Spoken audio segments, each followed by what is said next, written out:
नमस्कार, आपका स्वागत है सुरागीलाल न्यूज चैनल के उत्तराखंड बुलेटिन में। मैं हूं अनुश्री भारद्वाज और नजर डालते हैं आज की दिन भर की फटाफट खबरों पर। चुनाव ड्यूटी में से 10% अधिकारियों और कर्मचारियों के द्वारा अपना नाम हटवाने की जा रही है अपील। रुद्रपुर स्थित फॉरेंसिक साइंस लैब में 1 दिवसीय कार्यशाला का किया गया आयोजन। अपर मुख्य निर्वाचन अधिकारी विजय कुमार जोगदंडे ने की प्रेस वार्ता। ग्रामीणों ने कहा, जो काम पुलिस को करना चाहिए वो कर रहे हैं ग्रामीण। निर्वाचन ड्यूटी में लगे वाहनों पर लगाए जाएंगे GPS। दनिया पुलिस व FST टीम ने अलग अलग मामलों में एक स्कूटी चालक व एक मोटरसाइकिल चालक को अवैध शराब के साथ किया गिरफ्तार। राष्ट्रीय सचिव मजिंदर सिंह सिरसा पहुंचे जसपुर। वाहन की चपेट में आने से तेंदुए के शावक की हुई मौत। लोहाघाट में सांसद अजय टम्टा ने किया जनसंपर्क। 8 किलोमीटर पैदल चल राशन ढोने को मजबूर सील गांव के ग्रामीण। लोहाघाट में हुई पूर्व सैनिकों की बैठक। केंद्रीय रक्षा मंत्री राजनाथ सिंह के दौरे को लेकर भाजपा की तैयारियां जोरों पर। देवदार के घायल पेड़ों पर वन विभाग ने लगाया मरहम। अराजक तत्व लापता। लोकसभा चुनाव को लेकर SST टीम ने चलाया सघन चेकिंग अभियान। प्रत्येक वाहन की हो रही है जांच। कांग्रेस PCC सदस्य ने उत्तराखंड में कांग्रेस की प्रचंड जीत का किया दावा। भाजपा के 400 पार को बताया जुमला। कांग्रेस छोड़कर भाजपा में शामिल हुए किसान नेताओं का हुआ किछा में स्वागत। अब खबरें विस्तार से। उत्तराखंड में 5 सीटों पर आगामी 19 अप्रैल को लोकसभा चुनाव के लिए मतदान होने हैं। ऐसे में मतदान को शांतिपूर्ण और निष्पक्ष संपन्न करने के लिए जिला प्रशासन और पुलिस प्रशासन के द्वारा भारी संख्या में कर्मचारियों की ड्यूटी लगाई गई है। अब ऊधम सिंह नगर जनपद में चुनाव ड्यूटी में से अधिकारियों और कर्मचारियों के द्वारा अपना नाम हटवाने के लिए अधिकारियों के कार्यालय के चक्कर लगाने शुरू कर दिए गए हैं। रुद्रपुर से संवाददाता दुर्गेश तिवारी की रिपोर्ट। चाहे तो एक साथ होनी चाहिए, सब लोग एक साथ बैठना ही नहीं चाहते। पापा, try this. लो, सब लपक लिए।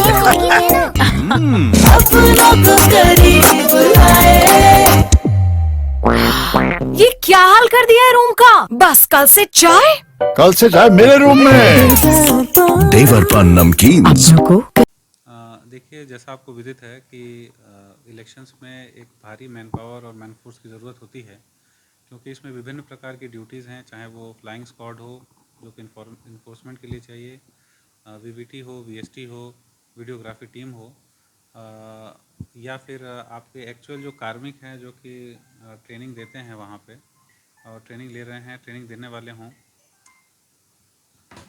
ट्रेनिंग देने वाली टीम हो या ट्रेनिंग लेने वाली टीम हो, प्रिसाइडिंग ऑफिसर हो, P1, P2, P3 हो, EVM हैंडलिंग मशीन हो, सूचना के आदान प्रदान के लिए MCMC की टीम हो, तो हर चीज़ के लिए जैसा आप देखें ह्यूमन इंटेंसिव ये पूरी एक्टिविटी रहती है।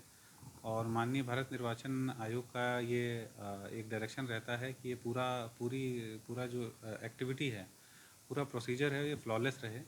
और माननीय भारतीय निर्वाचन आयोग एवं मुख्य निर्वाचन अधिकारी एवं जिला निर्वाचन अधिकारी के स्तर से लगातार हर एक बिंदु पे निर्देश हैं और गाइडलाइंस बहुत ही क्लियर कट हैं। इसी क्रम में जैसा आपने पूछा है, हमारे लगभग 10,000 एम्प्लॉयज़ केवल ऊधम सिंह नगर में यहाँ पे विभिन्न गतिविधियों के लिए नियुक्त किए गए हैं। इसमें जो हमने हमारा जो लिस्ट था उसको हम लोगों ने बनाया था अक्टूबर-नवंबर में। उसके उपरांत कुछ कार्मिकों का ट्रांसफ़र हुआ है, कुछ कार्मिकों की मृत्यु भी हुई है, कुछ कार्मिकों की, जैसा हमने अवगत किया कि शादियाँ भी हैं 17, 18, 19 में, और कुछ कार्मिक दिव्यांगता की श्रेणी में हैं, कुछ कार्मिक हैं जो कि महिला हैं और उनकी ड्यूटी लग गई है और जो कि उनके नाम की वजह से कन्फ्यूजन रहा। तो ऐसे मिला कि जितने समस्त कार्मिक जो हैं उन पर नियमानुसार हम लोगों ने कार्रवाई की है। जो चिकित्सा से संबंधित प्रकरण है उसके लिए हम लोगों ने यहाँ पे एक मेडिकल टीम का गठन करके रखा है, जो कि मेडिकल बोर्ड है वो इसका परीक्षण कर रही है कि कार्मिक इलेक्शन की ड्यूटी करने के लिए सक्षम है अथवा नहीं है। तो एक फुल प्रूफ चैनल हम लोगों ने बना रखा है और इसमें हम लोग जो कार्मिक जिनकी ड्यूटी लगी है उन सभी को ट्रेन कर दिया गया है, प्रशिक्षण दे दिया गया है। 2 लेवल या 3 लेवल की ट्रेनिंग भी हो गई है। तो सभी से ट्रेनिंग जो ये सफल हमारा लोक निर्वाचन का जो पर्व है उसके सफल संपादन के लिए हम लोग काम कर रहे हैं। और जो नियमानुसार ऐसे प्रकरण आ रहे हैं जहाँ पे ड्यूटी हटाने की आवश्यकता पड़ रही है, वो माननीय जिला निर्वाचन अधिकारी एवं रिटर्निंग अफसर के संज्ञान में ला करके उसमें केस बाय केस उसके लिए हम लोग उस पर निर्णय ले रहे हैं।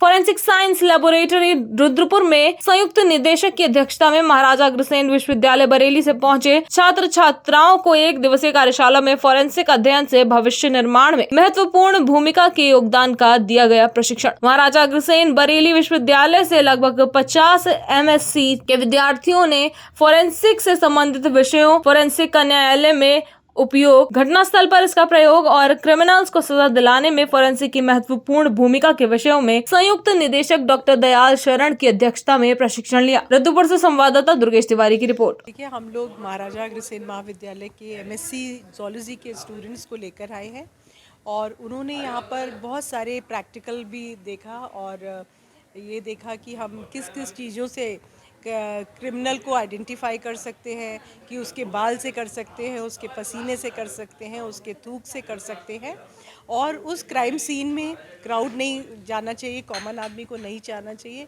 क्योंकि जितने भी एविडेंसेस हैं, बायोलॉजिकल एविडेंसेस, वो सब डिस्ट्रॉय हो जाते हैं।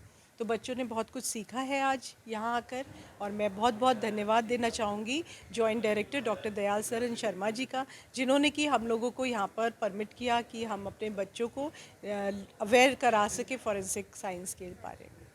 ये बच्चे आए हैं महाराजा अग्रसेन महाविद्यालय बरेली के बच्चे हैं, साइंस के स्टूडेंट हैं, जूलॉजी बॉटनी के स्टूडेंट हैं और इनकी जो हेड एंड प्रोफेसर हैं उन्होंने मुझसे रिक्वेस्ट की थी कि उनके बच्चों को यहाँ पे फॉरेंसिक का कुछ ज्ञान दिया जाए, तो उसी क्रम में ये लेके आए थे और मैंने तथा मेरे कई एक्सपर्ट्स ने इनको फॉरेंसिक साइंस के बारे में बताया है कि किस तरह से फॉरेंसिक साइंस काम करती है, क्राइम इन्वेस्टिगेशन में इसकी भूमिका क्या है, कैसे अपराधी पकड़े जाते हैं, वैज्ञानिक साक्ष्यों का क्या महत्व है। तो बहुत सारी चीज़ें हमने इनको बताई और बच्चे बड़े खुश हुए हैं। और दूसरी बात यह है कि हमारे यहाँ पे बहुत जल्द ही नेशनल फॉरेंसिक साइंस यूनिवर्सिटी जल्द ही हम खुलेगा हमारे यहाँ पे, तो उसमें जो बच्चे MSc और BSc फॉरेंसिक साइंस से करना चाहेंगे वो इस डिपार्टमेंट में भी अपने भाग्य की आजमाइश कर सकते हैं। अपर मुख्य निर्वाचन अधिकारी विजय कुमार जोगदंडे ने प्रेस वार्ता कर जानकारी देते हुए कहा कि जो सर्विस वोटरों के लिए इलेक्ट्रॉनिक ट्रांसमिशन पोस्ट मतदान पत्र जारी किए गए थे, जो कि 93,186 थे, उसमें से 76,000 अभी तक डाउनलोड किए जा चुके हैं। इसके साथ ही एक और महत्वपूर्ण बिंदु पर भी वार्ता की गई। देहरादून से संवाददाता सुनील राज की रिपोर्ट। ETPPS हमने इलेक्ट्रॉनिक माध्यम से उन तक पहुँचाए थे, उसमें से जो अभी तक हमको जानकारी हासिल हुई है, अभी तक 76,000 उसमें से डाउनलोड किए जा चुके हैं और कल का दिन भी उनके पास अवेलेबल है। तो हमें पूरी उम्मीद है कि और भी सर्विस वोटर्स इन मतपत्र को डाउनलोड करेंगे और कल शाम को इसका अंतिम कितना डाउनलोड हुआ है उसका जानकारी हम कल तक बता पाएंगे। इसके अलावा जितने भी सर्विस वोटर्स ने डाउनलोड किया हुआ है उनमें से कुछ डाक मतपत्र अभी अपने जनपदों में प्राप्त होना भी प्रारंभ हो गया है। इसका जो आंकड़ा होगा हम तभी शेयर कर पाएंगे जब डाउनलोडिंग की अंतिम तिथि समाप्त हो जाएगी, जो कल के पश्चात हम उसको बता पाएंगे। इसके अलावा एक और महत्वपूर्ण बिंदु है जिसके बारे में निर्वाचन आयोग के द्वारा निर्देश जारी किया गया है। मतदान के दौरान जब कैंपेनिंग पीरियड समाप्त हो जाता है, जो बेसिकली मतदान की समाप्ति से 48 घंटे पूर्व होता है, तो मतदान के दिवस पर और मतदान से एक दिन पहले काफ़ी सारे प्रत्याशी अपने विज्ञापन, अपना प्रचार सामग्री को जो है प्रिंट मीडिया के माध्यम से, इलेक्ट्रॉनिक मीडिया के माध्यम से उसको प्रसारित करते हैं, जनता के बीच पहुंचाते हैं और इसके अलावा भी और भी माध्यमों का प्रयोग करते हैं। इसमें पूर्व में प्रिंट मीडिया से मीडिया सर्टिफिकेशन कमेटी के माध्यम से सर्टिफाई करने की आवश्यकता पूर्व में नहीं थी, लेकिन अभी इलेक्शन कमीशन ऑफ इंडिया ने निर्देश दिया है कि मतदान के दिवस पर प्रसारित होने वाले सभी विज्ञापन अथवा जो भी एडवर्टाइजमेंट्स प्रत्याशी के संबंध में होंगे या पॉलिटिकल विषय के संबंध में होंगे, उसको प्री सर्टिफिकेशन करवाना आवश्यक होगा, जिसके लिए स्टेट लेवल पर MCMC कमेटी गठित किया जा चुका है और जो जिला स्तर पर MCMC कमेटी उपलब्ध है उसके माध्यम से भी ये कार्रवाई हो सकती है। सभी मीडिया बंधु से भी इस विषय में अनुरोध है कि आप भी मतदान के दिवस पर यानी 19 अप्रैल को प्रकाशित होने वाले पॉलिटिकल कंटेंट, जो विज्ञापन भी हो सकते हैं अथवा खबर भी हो सकती है, जिससे किसी एक व्यक्ति को लाभ हो या एक व्यक्ति के खिलाफ प्रचार हो, ऐसा अगर कोई बिंदु है तो उसका प्री सर्टिफिकेशन करना आवश्यक होगा। मतदान के दिवस के अलावा उससे एक दिन पूर्व जो दिवस होगा 24 घंटे पूर्व उस दिवस को भी प्रकाशित होने वाले समस्त विज्ञापन जो इस तरीके से पॉलिटिकल कंटेंट के साथ प्रकाशित हो रहे होंगे उनको भी स्टेट लेवल एमसीएमसी कमेटी के माध्यम से और जिला स्तरीय एमसीएमसी कमेटी के माध्यम से सर्टिफाई होना आवश्यक होगा। ये निर्देश आप तक पहुंचाना है और आपके माध्यम से सभी प्रत्याशियों तक भी इसको पहुंचाना है। जनपद देहरादून में ये तीसरा बिंदु है। जनपद देहरादून में होम वोटिंग जो प्रारंभ हुआ था उसमें जो कल तक का विवरण हमारे पास में आया हुआ है, अभी तक 1240 व्यक्तियों ने इस व्यवस्था के माध्यम से अपना डाक मतपत्र के माध्यम से अपना मत अंकित किया है। इन सब का विवरण हमारे पास उपलब्ध हो गया है। 6 तारीख से मतलब आज जो है पौड़ी जनपद ने भी अपना घर से मतदान का कार्यक्रम प्रारंभ किया है। अन्य शेष जनपद 8 अप्रैल से प्रारंभ कर रहे हैं। जैसे जैसे हमको सूचना मिलती जाएगी दैनिक रूप से इसकी विवरण भी हम आपको अवेलेबल कराएंगे। Thank you. चाहे तो एक साथ होनी चाहिए, सब लोग एक साथ बैठना ही नहीं चाहते। पापा ट्राई दिस। लो सब लपक लिए।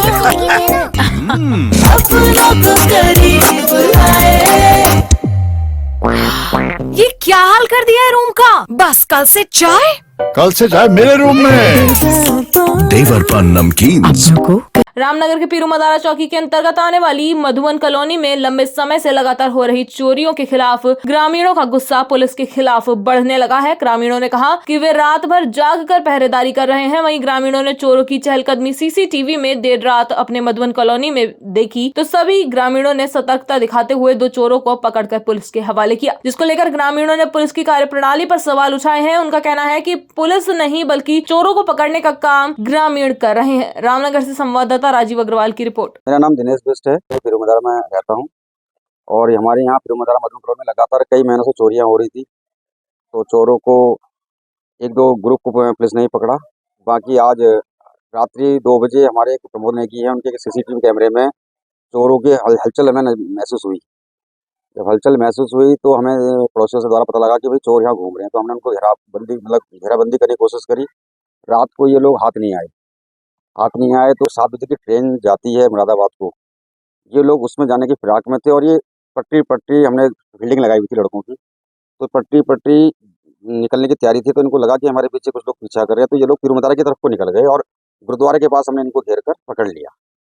पकड़ने के बाद हमने इनको पुलिस के हवाले किया और पुलिस के पास पहुंचने पर जो महिलाएं हमारे यहाँ पहुंची, वहाँ पर सभी महिलाएं हमारे मधुवन कॉलोनी की जो औरतें पहुंची वहाँ पर और जितने युवा साथी थे वो पहुंचे।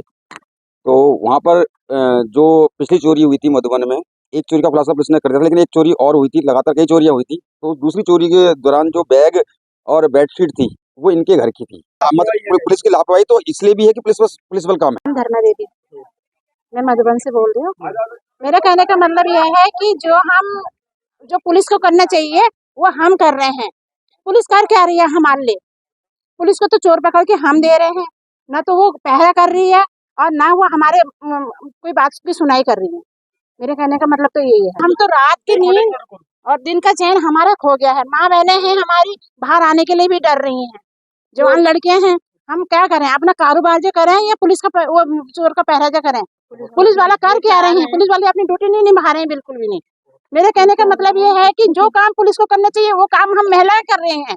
हम रात दिन दोपहर में हम चौकी में जाके नारा लगा रहे हैं, धूप में जा रहे हैं, कुछ नहीं देख रहे हैं हम लोग, और फिर भी पुलिस हमारी आवाज नहीं सुन रही है। देखिए, पिछले जनवरी से कुछ घटनाएं बढ़ी हैं, चोरी की घटनाएं बढ़ी हैं। उसमें से कुछ चोरी का हमने खुलासा भी किया है और कल रात जो है गांव वालों ने कुछ संदिग्ध व्यक्ति घूमते हुए पकड़े गए थे, जिन्हें ला करके पुलिस चौकी लेकर के आए थे। उनसे भी पूछताछ की जा रही है और पूछताछ के बाद जो भी उसमें निकल के आएगा उस हिसाब से कार्रवाई की जाएगी।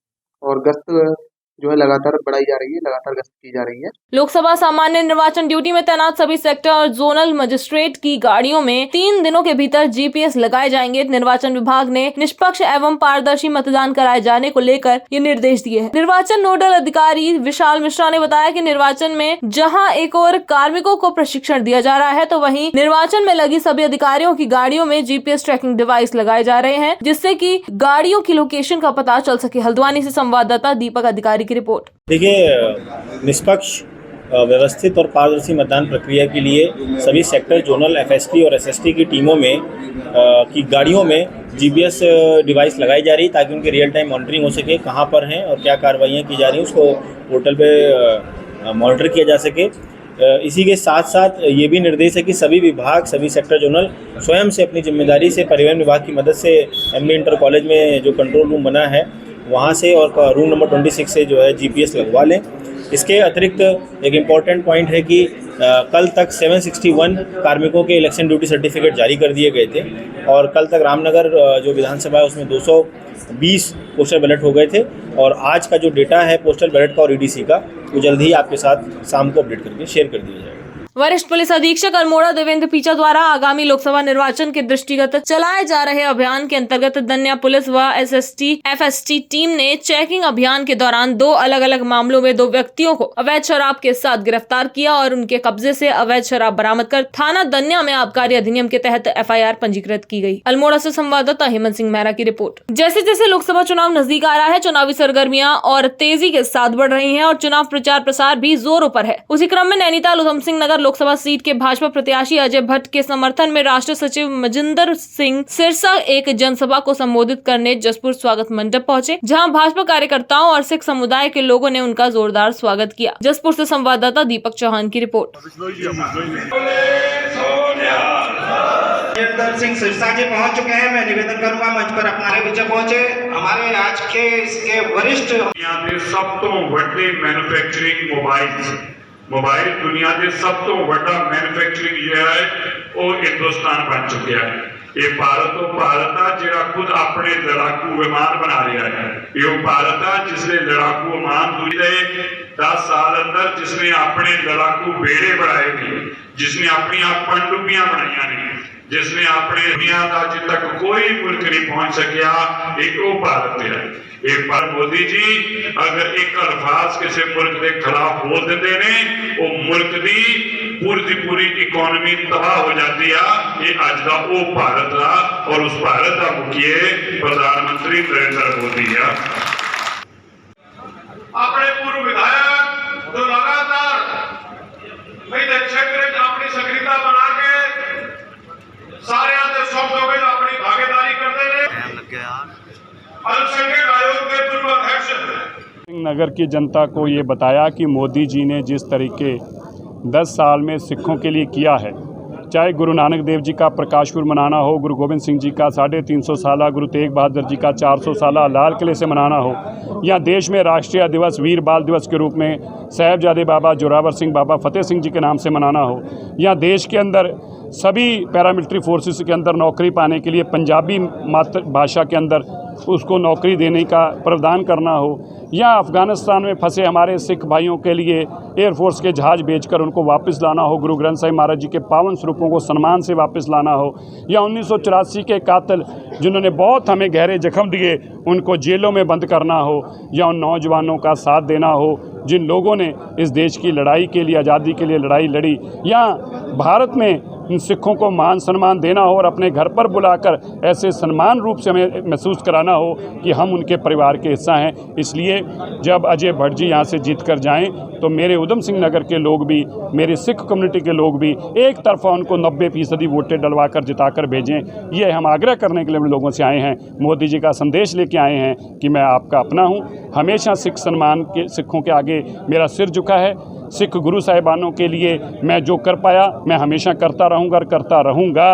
गुरु ग्रंथ साहिब महाराज जी में जो मेरी आस्था और निष्ठा है, मुझे उम्मीद है कि मेरे भाई मुझे एक तरफा साथ देंगे। ये सब कुछ संदेश अपने लोगों तक पहुँचाया है। मुझे यकीन है, मुझे उम्मीद नहीं, मुझे 100% यकीन है जब रिज़ल्ट आएगा तो सिख मेरे परिवार के लोग 90% वोटों से मोदी जी के कैंडिडेट को जिता के भेजेंगे। चाहे कहीं भी देश में कैंडिडेट हो वो इसी तरह से जीतेगा। चाहे तो एक साथ होनी चाहिए, सब लोग एक साथ बैठना ही नहीं चाहते। पापा ट्राई दिस। लो सब लपक लिए।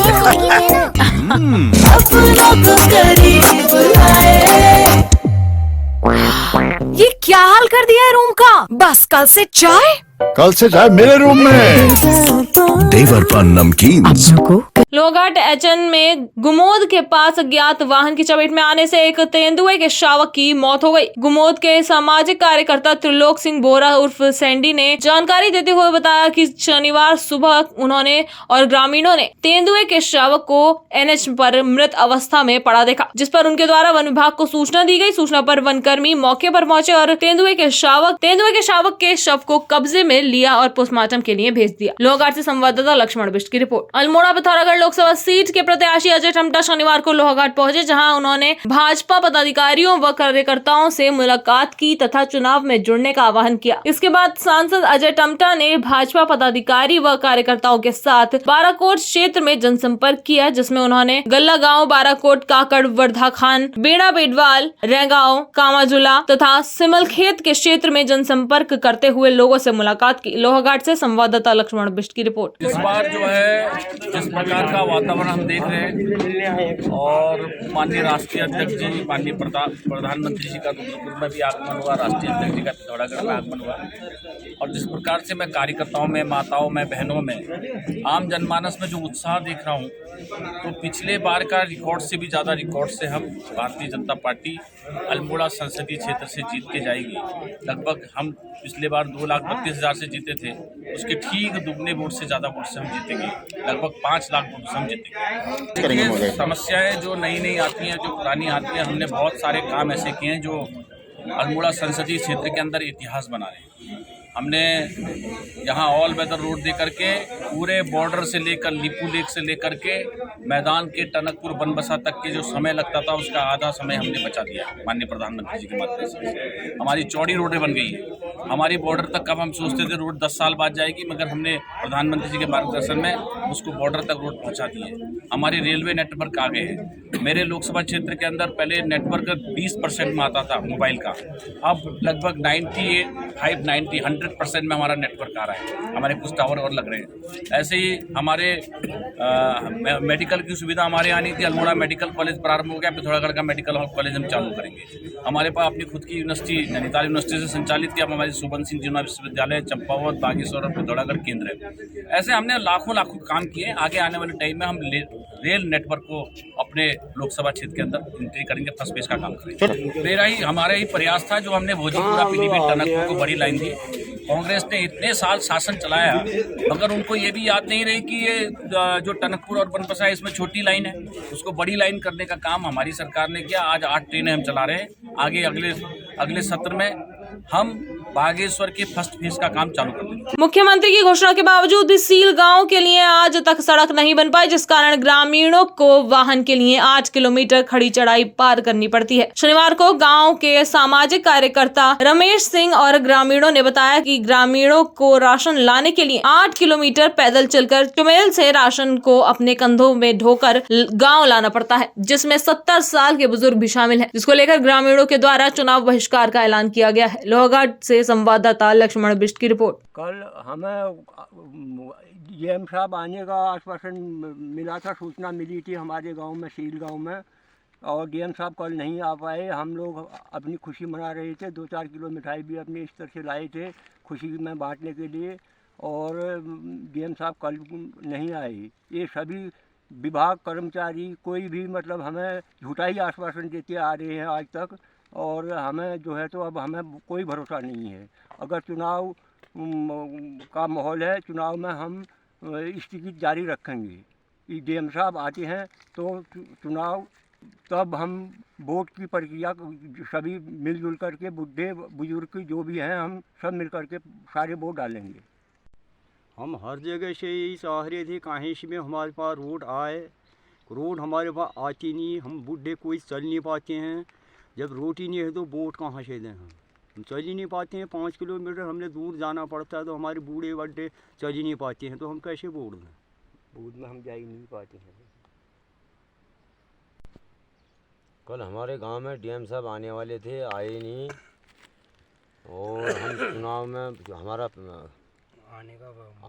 आने का आश्वासन दिया था, डीएम साहब ने आए नहीं, और हमारे वो चुनाव में बहिष्कार करेंगे नहीं। अगर डीएम साहब आते हैं तो हमारा समाधान करते हैं तो हम वोट भी डालेंगे, नहीं तो कोई वोट डालने नहीं जाएगा।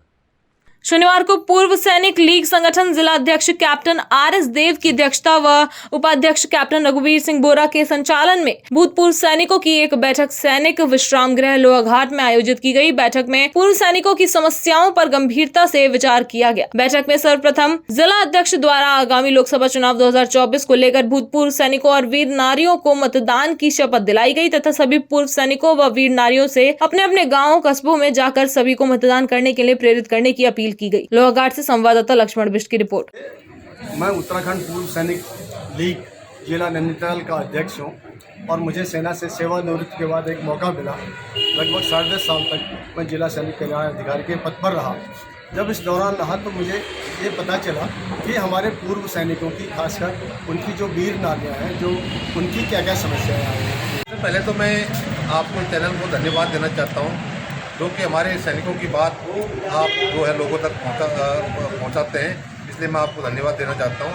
आज यहाँ पर हमारे पूर्व सैनिकों की बैठक इसलिए की गई थी कि क्योंकि एक तो हमको यहाँ पर इनके उत्थान के लिए जो कुछ बातें बताई गई, जो भी हमारे राज्य सरकार और केंद्र सरकार से जो भी सहयोग मतलब पूर्व सैनिकों तक मिलता है, उनके बारे में विस्तृत से जानकारी दी गई। और हमको जो प्रदेश सरकार की तरफ से जो हमको जिम्मेदारी दी थी कुमाऊं मंडल की मेजर रौतेला साहब को और मेरे को, हमने पूरे कुमाऊं भ्रमण में 28 जगह जो निश्चित की थी प्रदेश सरकार ने, वहाँ पर जा करके पूर्व सैनिकों के बीच में जा करके देश और प्रदेश की जो उन्होंने काम किया है उन तक पहुँचाने का काम किया है। 12 अप्रैल को केंद्रीय रक्षा मंत्री राजनाथ सिंह का लोहाघाट दौरा प्रस्तावित है, जिसको लेकर भाजपा पदाधिकारियों व कार्यकर्ताओं ने तैयारियां शुरू कर दी हैं। रविवार को भाजपा जिला अध्यक्ष निर्मल मेहरा, प्रभारी रामदत्त जोशी व विधानसभा संयोजक पूरन सिंह फर्त्याल ने भाजपा पदाधिकारियों के साथ रामलीला मैदान लोहाघाट का निरीक्षण किया और तैयारियों का जायजा लिया। लोहाघाट से संवाददाता लक्ष्मण बिष्ट की रिपोर्ट। 12 तारीख के लिए ये पूरी टीम, जिले की कोर कमेटी, विधानसभा अध्यक्ष, विधानसभा प्रभारी, जिला पूरा संगठन और सभी पदाधिकारी इसके जोर शोर के लिए लगे हैं। आज ये स्थल का निरीक्षण करने के लिए पूरी टीम, हमारे दीपक मेहरा जी और हमारे दोनों संयोजक और प्रभारी यहाँ पर उपस्थित हैं। और बाकी जनसंपर्क अभियान चला हुआ है। 12 तारीख के लिए एक ऐतिहासिक तैयारी, माननीय राजनाथ सिंह जी के लिए ऐतिहासिक तैयारी हो रही है और जनता में भी एक बड़ा लीडर आ रहे हैं, तो खुद ही एक जोश खरोश लोग पूछ रहे हैं कि कब आने वाले हैं, हमें कब आना है, लेकिन खुद भी जनता एक तैयारी कर रही है कि राजनाथ सिंह को सुनने के लिए। और बस वर्तमान में जो भाजपा का जो है केंद्र और प्रदेश में चला है, उससे भी लोगों में एक जोश और खरोश है। और 12 तारीख की रैली निश्चित तौर पर ऐतिहासिक होगी। हम उस पर जुटे हैं, जिन्हें आज से अभी 4-5 दिन का जो हम पे टाइम है, हम उसी पे लगे हैं। एक ऐतिहासिक रैली होगी। सभी रिकॉर्ड आज तक जो बड़े नेता आए हैं उसका टूटने जा रहा है। महोदय, हम सब लोग भारतीय जनता पार्टी का प्रत्येक कार्यकर्ता, वैसे भी हम चुनावी मोड में लगातार सारी हमारी टीमें क्षेत्रों में निकल रही हैं, लेकिन विशेषकर 12 तारीख को हमारे केंद्रीय रक्षा मंत्री जी का जो कार्यक्रम है, वो बड़े दिव्य और भव्य रूप से उसका आयोजन, सारे कार्यकर्ता उसमें लगे हुए हैं। हमारे पूरे जिले के कार्यकर्ता उसमें प्रतिभाग करेंगे और हमारी जो प्रबंध समिति की टोली है वो प्रत्येक मंडलों में संपर्क करके वहाँ से भीड़ की चिंता करेगी। जी बिल्कुल, आपने इससे पहले भी देखा जब आदरणीय इस प्रदेश की मुख्यमंत्री आदरणीय पुष्कर धामी जी का यहाँ जब लोहाघाट में दौरा था, एक अभूतपूर्व और न भूतो न भविष्यति ऐसा कार्यक्रम हुआ कि अपार जनसमूह उनको देखने, उनको सुनने उमड़ के आए।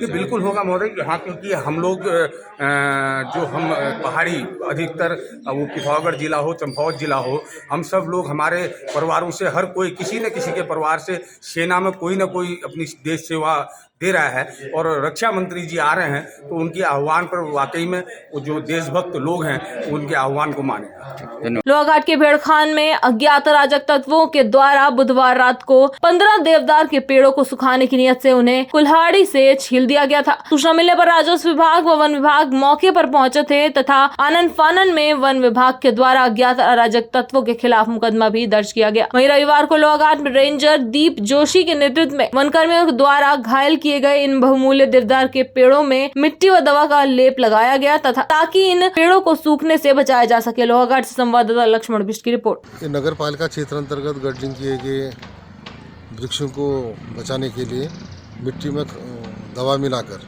उसका लेप लगाया गया है तथा उसके बाद उसको कपड़े से लपेट दिया गया है। ताकि वृक्ष सूखने से बचें तथा उन्हें क्षति न पहुंचे। दिशा निर्देश पर जनपद की सीमाओं में अस्थायी बैरियर बनाकर हर आने जाने वाले वाहनों की चेकिंग की जा रही है। वहीं अल्मोड़ा व चंपावत जिला की सीमा पनार में बने बैरियर में प्रत्येक वाहन की सघन चेकिंग की जा रही है। इसके अलावा पिथौरागढ़ व चंपावत की सीमा में बने घाट बैरियर में भी एसएसटी टीम तैनात है जो हर वाहन की चेकिंग कर रही है। लोहाघाट से संवाददाता लक्ष्मण बिष्ट की रिपोर्ट। यहाँ पे जितनी भी गाड़ी आवागमन हो रहा है उनकी चेकिंग की जा रही है।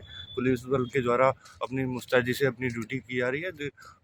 हमारी जो ड्यूटी है 24 घंटे की ड्यूटी लगी हुई है और 8-8 घंटे में प्रभारी बदले जाते हैं और सघन और गहन चेकिंग की जा रही है। 4 आर्टिकल जो हैं इसमें निषिद्ध है, जैसे शराब है, नारकोटिक्स के आइटम है, मनी है और जो चौथा जो है चुनाव प्रचार सामग्री अगर बिना परमिशन की है वो ये चीज़ें इनमें निषिद्ध है। इसकी लिमिट है, वो कोई व्यक्ति ले जा सकता है, अगर साक्ष्य दिखाए तो 10 लाख तक भी ले जा सकता है। कांग्रेस प्रदेश कार्यकारिणी सदस्य शंकर बोरा ने कहा कि इस बार देश में परिवर्तन होने जा रहा है, भाजपा के हाथ से सत्ता जा रही है। बोरा ने उत्तराखंड की 5 लोकसभा सीट में कांग्रेस की प्रचंड जीत का दावा किया है। उन्होंने कहा जनता कांग्रेस को जनादेश देने जा रही है। वहीं बोरा ने भाजपा के 400 पार के नारे को जुमला बताया है। लोहाघाट से संवाददाता लक्ष्मण बिष्ट की रिपोर्ट। कांग्रेस का एक जनता के प्रति जो है बढ़िया जो है जनादेश जो है उभर के आ रहा है और लोग पिछले सालों से जो लगातार ये कहते आए हैं कि जो है इस बार जो है 400 पार, लेकिन ये हवाई में है। 400 पार हर कहीं कुछ की है। 400 पार का मैं कहूँगा 112 में ना अटक जाइए। 400 पार का तो ये आप जो सपने भी नहीं देख रहे हैं। एक तरफ से जहाँ देख रहे हैं हम पहाड़ में जो है युवाओं के प्रति सेना को जो है उसको ख़त्म करने का काम किया जा रहा है और हर तरफ से जो है देखा जाए तो अपने को उन्नत के मार्ग पे जहाँ बता रहे हैं, देश को उन्नत के मार्ग में बता रहे हैं, लेकिन वो सब जो है कहने की बातें हैं।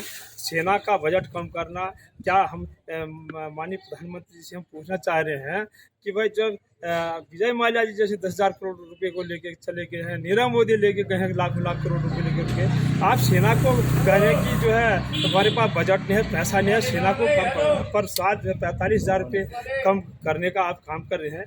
तो ये तो अपने आप में जो है कहीं से कहीं तक कुछ नहीं है। और जहाँ हमारा अपना मानना है कि भाई जो है इस बार का लोकसभा का चुनाव होगा वो कांग्रेस के पक्ष में बहुत अच्छा जो उसका रिजल्ट निकलने वाला है। लोकसभा चुनाव की तारीख नजदीक आने के साथ ही चुनावी सरगर्मियां तेज होने लगी हैं। पार्टी नेताओं का दल बदलने का दौर भी शुरू हो गया है। किसान कांग्रेस कमेटी के प्रदेश उपाध्यक्ष जितेंद्र सिंह संधू सहित तमाम किसान नेताओं के कांग्रेस छोड़कर भाजपा में शामिल होने के बाद भाजपाइयों ने उनका जोरदार स्वागत किया। किच्छा से संवाददाता राजू सहगल की रिपोर्ट। मैं प्रभावित हुआ हूँ एक मोदी जी के विकास कार्यों को लेकर और हमारे प्रदेश के जो मुखिया हैं, मुख्यमंत्री माननीय श्री पुष्कर सिंह धामी जी के विकास कार्यों से प्रभावित होकर मैं अपनी मर्जी से, अपनी इच्छा से मैं भाजपा में शामिल हुआ हूँ। कल माननीय अजय भट्ट जी के द्वारा मैंने सदस्यता ग्रहण की है और उसमें राजपाल जी हमारे बड़े भाई हैं, उनके और जिलाध्यक्ष कमल चिंदल जी और दान सिंह रावत जी और हमारे उत्तम दत्ता जी, इनके साथ में मैंने सदस्यता ग्रहण की है और मुझे बहुत अच्छा लग रहा है।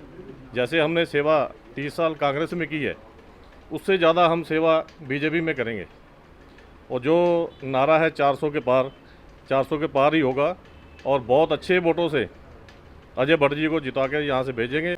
आज बड़े सौभाग्य का विषय हमारे किच्छा विधानसभा क्षेत्र के सिख समाज के वरिष्ठतम नेता गुरुद्वारों के प्रधान आदरणीय जितेंद्र संधू जी ने पार्टी को कल ज्वाइन कर लिया था नानकमता में। आज क्योंकि उनका निवास इस किच्छा विधानसभा में है तो आज उनका विधिवत रूप से किच्छा विधानसभा में के कार्यालय में उनका सभी कार्यकर्ताओं द्वारा मेरे द्वारा उनका स्वागत किया गया।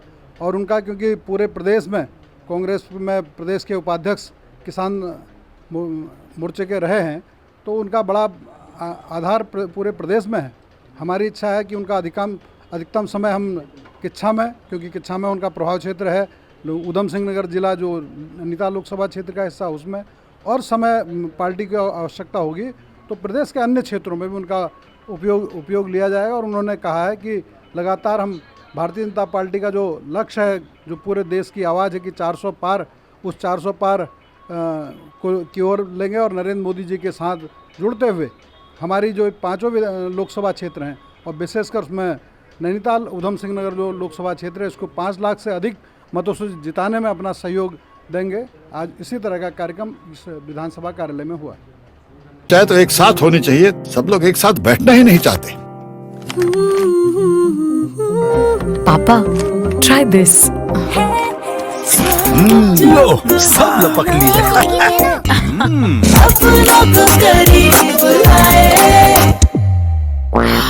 ये क्या हाल कर दिया है रूम का? बस कल से चाय मेरे रूम में।